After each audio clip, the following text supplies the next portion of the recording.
Hey guys, following up our podcast with Chris Masterjohn, Professor of Nutrition Sciences, we are talking more about essential nutrients, and specifically we are talking about calcium today that Chris also singled out because it's very hard to actually get from foods unless you focus on it and unless you eat a lot of dairy products that are still kind of the easiest way probably to get your calcium.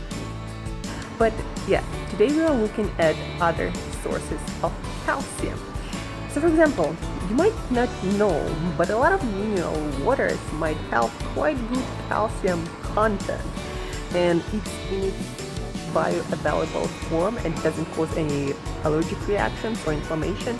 So for example, I love this water that is happen to be super rich in calcium, and in this bottle that is 1 liter, you can get all calcium you need for the day. So check out your mineral waters in the area where you live for calcium.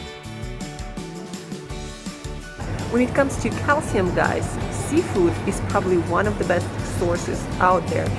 It gives you quite a bit of calcium per portion, especially salmon and sardines, and it also has essential omega-3 fatty acids.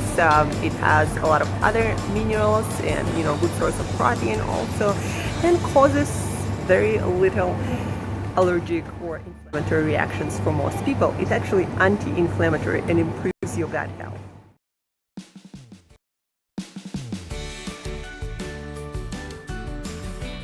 Guys, if you're into dairy and your body tolerates dairy products pretty well, then just a cup of yogurt, somewhere around 8 ounces, will give you a little bit less than a half of your calcium requirements. Look into cow's dairy, into goats and sheep dairy, all good sources of calcium. Yogurt is much richer in calcium than milk. Well, not much, but it is richer in calcium than milk. So dairy is still a good source. Just make sure to get it from good farms without sugars or other harmful additives.